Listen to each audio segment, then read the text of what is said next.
p.m. on Citizen TV.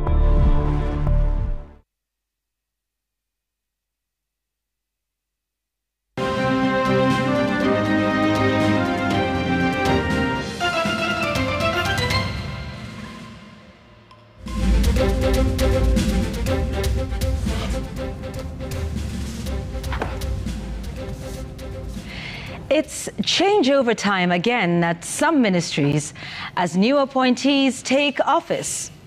Jeffrey Ruku is the CS for Public Service, and he reported straight to the police station this afternoon. Hannah Cheptumo is the CS for Gender, a docket that has been vacant since last year's Gen Z-inspired cabinet dissolution. 14 principal secretaries also took the oath of office in what marked the biggest set of broad-based executive appointments to government. We assess the handover festivities. Now we also head to Parliament, where the National Assembly was up in flames this week as angry members of Parliament demanded the disbursement of billions of shillings in NG-CDF dues. But why was there such hesitation from Treasury? Is NG-CDF finally headed for the rocks? We will walk down memory lane as we assess the origins and the future of NG-CDF. Later on Sam Sense, we stay in Parliament as Sam tries to make sense of the mileage claims policy for members of Parliament. Jamila's memo goes to the steps of Integrity Centre and to the crowds chanting, Mwizi wetu. On Bonyo's Bone, the fuss that is the vetting of cabinet secretaries and principal secretaries. On Kai Kai's Kicker, protecting the military, the Constitution, and other institutions. And on My Take, I will take you up that road from Jerusalem to Damascus and what happens in between. The gang is here. We are saying this afternoon, order number 1 is the CDF and GAV. Order number 2, CDF and GAV. Order number 3, CDF.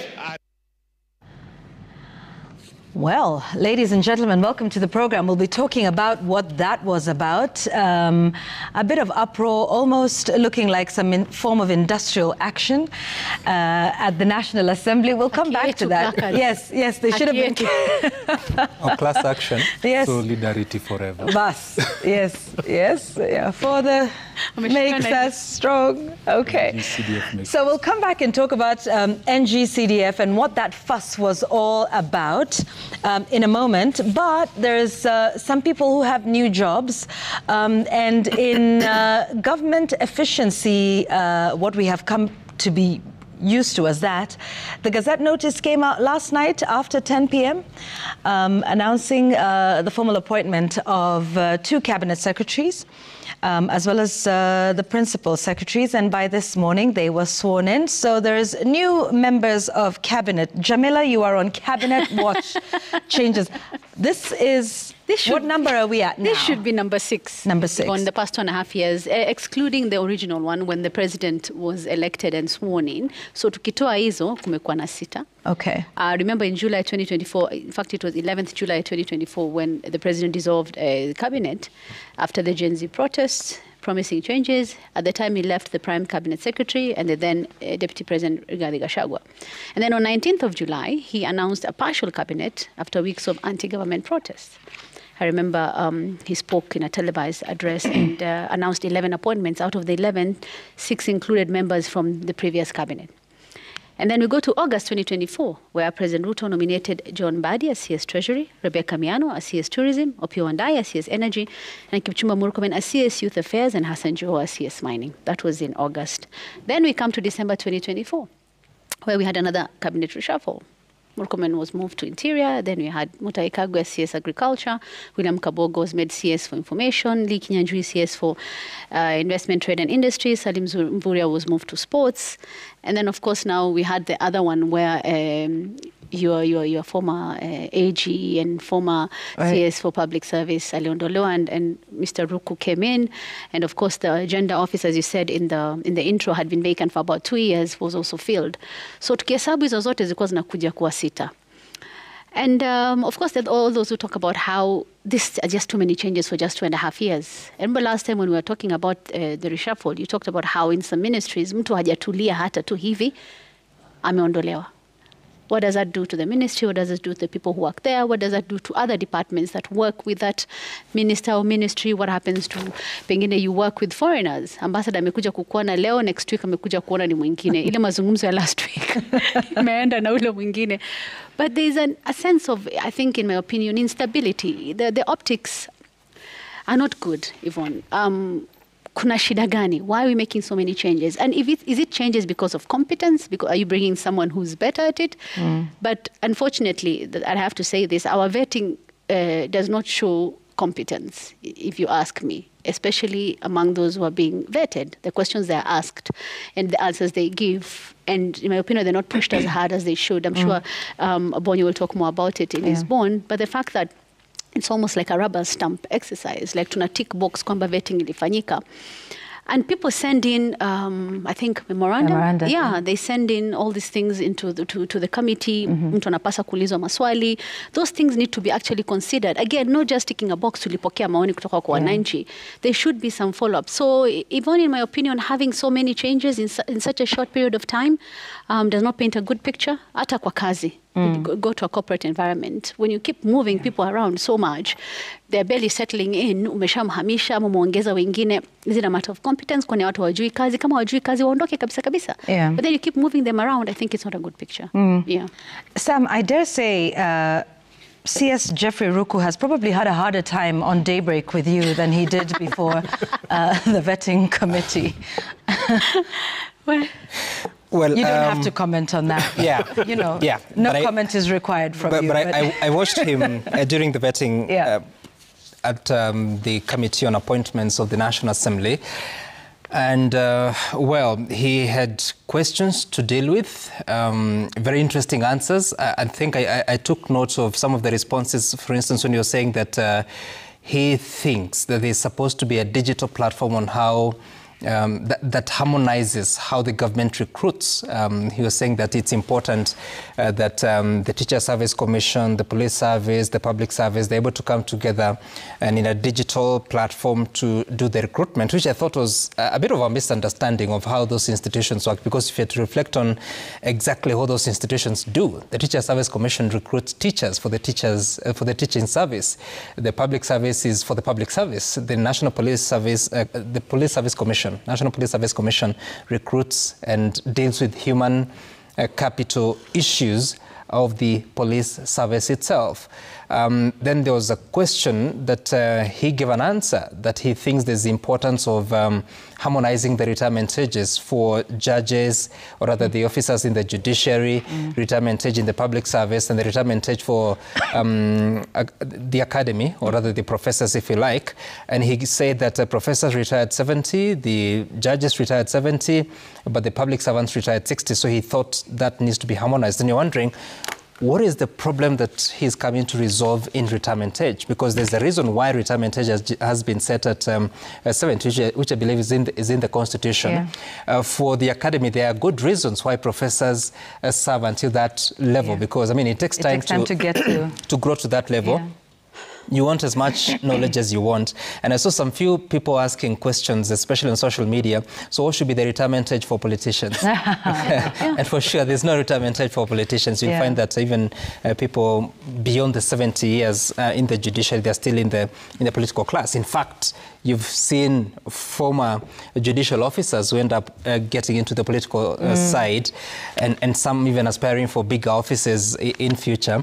So it was an interesting encounter to see that vetting. Also, you recall Hannah Cheptumo appearing before the same committee, talking about the gender ministry. Of course, it's a bit expanded. It is to do with gender issues, the heritage issues, and also the arts.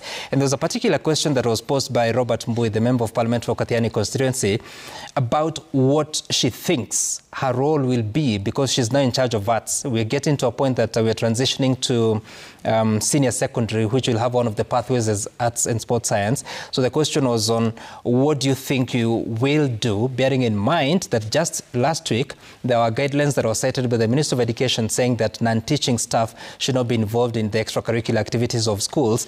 And her answer was quite interesting, because she said she believes there has to be a way of working together to ensure that we're able to tap into the talents of those that we don't have in the teaching service, which I thought if she actually is able to further that, it might better provide a solution to what has become like it's a conflict between the talented or the knowledgeable in matters of extracurricular activities versus what the Ministry of Education is trying to cure to deal with the challenge of echoes of war that was witnessed in Nakuru, a play staged by Butere Girls. So you look at the vetting exercise, it's, yeah, questions are being asked, answers are coming, but there's not necessarily you don't feel the weight of that entire process. And some of those questions that you live and wonder. I saw one of the members even challenging the nominee, Geoffrey Ruku, that that answer is not satisfactory, but then does it count? They're still confirmed. Indeed. I want us to listen to one of the responses that now CS Hannah Cheptumo gave, that, you know, regarding the issue of women and girls being killed and the high cases of femicide. A statement for which she actually then did issue an apology. Let's listen to what she said. The question was about, you know, what's causing the increased cases of femicide. And she got herself a little bit wound up. Let's listen. If a woman is educated, chances are that they will avoid some of these challenges which are there in the society. So we need to encourage our girls. The girls who have been killed in A, B, and Bs are in universities. They're educated. They're educated, but those ones are looking for money. Yeah, so she then later apologized, I think, on her Twitter handle. And, you know, there will need to be a lot of sort of sensitization and some sensitivities around that. But I have to say, particularly for her, I found sort of her demeanor or coming into this very interesting. There was lots of people who said, well, you know, she had all the makings of a politician in the way she approached it. So she was very clever with some of the answers. But to the extent that you are then being vetted for the position of cabinet secretary, and she had some witty responses when she was asked about, you know, her net worth, that, you know, it's not her wealth, it's her late husband's, and some of it was, I don't know, stolen in Asako. So she was quite hilarious, right, in some of those. But I do wonder about the sort of mindset approach that she came into, and that is that mindset that then enabled that slip up to happen, because it seemed like a very casual approach, like a very political approach to what is perhaps a more different tone for a cabinet secretary. And it just made me wonder about, you know, the approach and the mindset to a job that's as important as this, what it says about what you think about the vetting process, what you think about the people vetting you, and what you think about the members of the public who are watching this live and who are very interested in knowing who their next cabinet secretary for gender is. So whilst it was smart and witty and sort of political in some tone, I would perhaps have thought perhaps a different, more serious approach, taking this with the seriousness that it deserves, because it is then that, you know, you've got those slip-ups. But, you know, hey, maybe to each their own, have a great sense of humor. You know, maybe that helps with jitters and nerves and maybe ensuring likability. But then, you know, then something else interesting happened right after his appointment.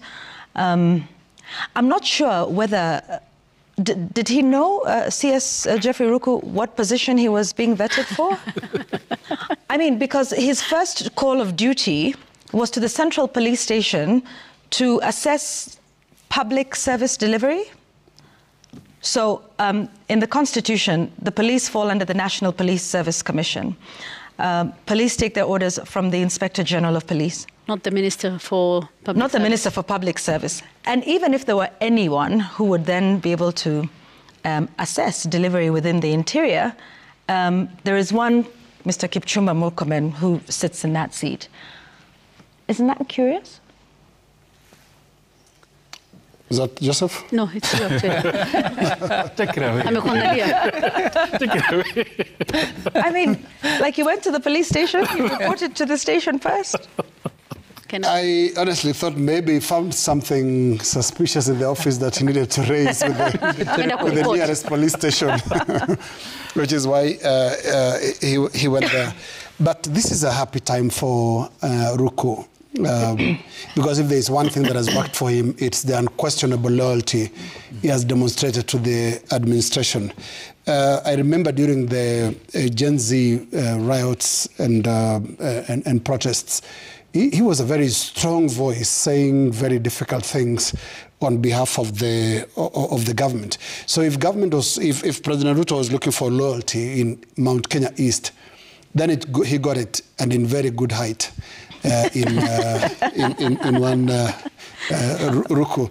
And you can tell that he's also quite excited to take up the job. The energy demonstrated today, the jacket came off, it's the shirt, and straight to a police station. And this just tells us how he's going to approach this job. He'll be very, very hands-on. I think we'll see him now going from one desk to another, all in the process of assessing as per the roles of the CS public service. But just on a broader note, this was the day that also saw a very large number of broad-based appointees taking office, especially in the level of the principal secretaries. This is the batch of appointments that actually cement that relationship between President William Ruto and opposition leader or ODM leader Raila Odinga, because in that list today, the people that took oath of office included people that are very close to the ODM leader. So this is really it in terms of cementing the broad-based arrangement, especially at the principal secretary level. Yeah. Very, very big number. Nearly the entire 14 are actually appointees from the other side of the broad-based arrangement. Yeah, and I mean, I think, like we've been saying, it's the vetting process. You know, it feels very nice and friendly and welcome. I mean, not that it's supposed to be hostile, but I mean, Bonya, what are your thoughts around the manner in which this and, you know, other vetting processes have been conducted? Do they dig deep enough? Do we bring out the strengths of the candidate, you know, to sort of showcase that this is why they are best suited for the role? I mean, I know, for instance, with Jeffrey Ruku, there were some questions about that controversial bill against demonstrations that came up. Fair question. But do you feel like some of the questions that they ask and everything just enables even the members of the public to understand why Jeffrey Ruku over anybody else? Why Hannah Cheptumo over Nafula, Nekesa, or Aisha, for that matter? The sound bites are even there, I think, maybe as we could. Yeah, we can listen. Yes. So perhaps we could listen, yes, to Jeffrey Ruku, 2-1, defending the controversial anti-riots bill. The demonstration which we have seen, where we have lost lives, where we have lost property, are not foreseen in our constitution. Okay. Faces at I need to be protected. Everyone's making faces at you, order, members. Order. Because that would be unfair. It is unfair. Yeah. Unfortunately, Yvonne, the intention of this process is not to get the best out of the candidate. It has never been, and in its current shape and manner, it will never be. It is basically to gauge the loyalty level to the appointing authority. It is a process that does not bring out what Kenyans want for a holder of a public office, but to satisfy the appointing authority of these gentlemen and ladies. Look here, if you went through the pains of watching these two people being vetted on Monday, you come with a conclusion that it is one, a joke of a process, and two, it is something that the end is predetermined, that there's a checklist that we need to get done with for you to be sworn in as a cabinet secretary. But I find it disturbing that the principal secretaries go through a more rigorous process because you start with the Public Service Commission first. And probably that is why most of the PSs, in as much as they're political appointees, you see substance in them. I had the opportunity of listening to a number of them, I think 2 weeks ago, when they were being vetted. And you could see the substance that they bring to the table. And in some instances, even the vetting committees were left amazed at the just amount of information that these people had.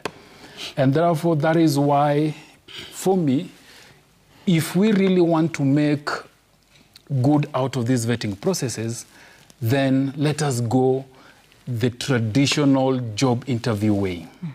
Because that is when we will get people who are fit for office. Otherwise, as currently structured, the vetting process only serves one purpose, to tick a box. The other thing that we must also talk about is the turnover. And like Jamila had initially indicated, you speak to some of these stakeholders and partners to national government, and they tell you the concerns they have about that high turnover of individuals that are supposed to be making critical decisions and all that. But then again, they also raise the level of the capacity of some of these people. I was speaking to a group of people who are telling me that they are concerned about one person who is supposed to oversee some fund by the World Bank that requires some level of, one, integrity, two, some level of understanding of that project. And clearly from this vetting process, you'd see it. It is not there. And that is actually why they were raising the concerns. That how would such a person handle a 21 billion fund for a project if they are the accounting officers, yet they do not have some of the most basic understandings of what that project entails. So this is very disturbing, but we must also accept and admit that it is purely a political process. And for me, the solution lies in scrapping that vetting part, and let's just the president get its way. It's as simple as that. There's one question that... sorry, Lenas. Yeah, just if I think it's late, too late in the day to look back, because these are the structures proposed by the Constitution of Kenya 2010. It sought to rearrange how we do things. Remember the appointment of cabinet secretaries, well, they used to be ministers, used to be really arbitrary. True. And this process was now aimed to try and refine the process, make it more participatory. Because in the vetting, you'll actually hear voices and contributions that would otherwise have not been heard. But I think just like a number of things that are contained in the Constitution of Kenya 2010, it will take a lot of time before it all settles down. You correctly described it, that this is a political process. And I want to refer you to the recent US confirmation hearings, and particularly that of RFK Jr., who became the cabinet secretary for health. Remember, the questioning was so much around his past. He was portrayed as anti-vaccine, and that nearly brought him down. But look at the voting patterns at the end. Yeah. UDA and ODM voted to confirm RFK, and Wiper and others. It still works exactly the same way. Just replace the name Republican with because we borrowed it, but it is a political process at the end of the day. What it provides is the opportunity for bargaining. And we see it in the US. It doesn't work well here because we have an opposition that troops to government So goes ahead of government to actually confirm government choices. In the US, it's a dead hit race where, you know, the voting sometimes is very, very, very close. But again, along party lines. It is a political process, only that it makes the process more transparent, better in terms of having more opinions, even if at the end of the day it's the majority that will have their way. But I think we shouldn't miss the arbitrariness of the past because it was quite interesting. The other thing I just need to mention very quickly, Yvonne, is sometimes it can be very frustrating to watch how long this takes. But that's because the Constitution introduced new other steps, including the vetting process, which is not living up to its billing yet. But the Constitution requires that, hey, you, National Assembly, sit and ask those questions. They might be questions that are not really helpful, but the Constitution requires you to carry out that process. So maybe 2050 we'll have a better vetting process. And there's a question, Yvonne, that is usually asked during this vetting: how much are you worth? And then people say hundreds of millions of shillings. So to what end? Of what value? Because I think we had one instance when someone was vetted, I think a year later, and their wealth had increased by almost 100 million. And then ilishia to happen. Nobody interrogates. Nobody interrogates, nobody asks what was the source of your wealth, how come imeongezeka hivi?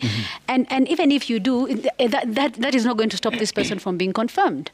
And you talk about competence and critical decision-making capacity and all these things. I think we're expecting a bit too much from the nominees. We're expecting someone who's going to head a particular ministry, engineer, but still engineer.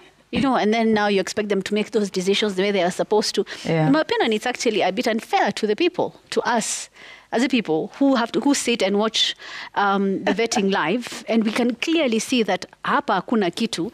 But then you talked about efficiency. A day or two later, Gazette notice imetoka watu wameapishwa.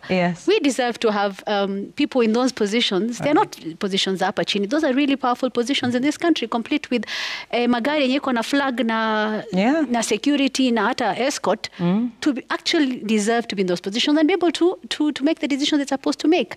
But then now what we see, as you say, is ticking a box. It's a spectacle, and it's, I think, almost, let me use this word, an insult to our intelligence when we see what we see. Yeah, and I'll tell you, I mean, average Kenyans who go for job interviews actually go through a way more rigorous process than we have seen here. One of the last things, as we take a break, that I found curious was, so with the approval of PS for ICT, Stephen Isaboke, so what was that ICT committee saying? That they approved his nomination as principal secretary. They had a rider, which I guess goes without saying, that he has to give up his shareholding at GoTV. But then they also said they sort of found him fit, but are recommending him for another ministry. Okay. So they're attempting to tell other committees of Parliament what they will do. I mean, look, you are the ICT committee, and you are supposed to vet this candidate for the ICT ministry. If you don't find him fit, let it go. You can't say we find him fit, but we're passing him on to the next. I mean, you know... You know what it's like? Yeah. Interviewing you for the role of editor, but then you are not suitable, but you can be engineer. In charge of... That's clearly how random it is. Let's take a break. That was exceeding their mandate, because there's nowhere in the law, the law that guides the vetting process, that requires them to make any recommendations to the appointing authority. Yes. And today the president witnessed the swearing in of Stephen Isaboke. And you've seen the messaging coming from the Cabinet Secretary for ICT. Welcome. They're just supposed to consider the following issues: the procedure used to arrive at the nominee, any constitutional or statutory requirements relating to the office in question, and the suitability of the nominee for the appointment proposed, having regard to whether the nominee's abilities, experience and qualities meet the needs of the body to which nomination is being made. There you go. So if they found him not suitable for ICT, then they shouldn't go ahead and make that recommendation. But of course, there are many other stories that are coming up of what could have led to that situation. We may never know until the owners of that information speak. Well played. Let's take a break. We shall be right back. And when we come back, we talk about this NG-CDF. So no CDF, no work, no CDF, no parliament. What was that about? We trace the history of this very important part of the country's history and devolution. This is Newsgang. We'll be right back.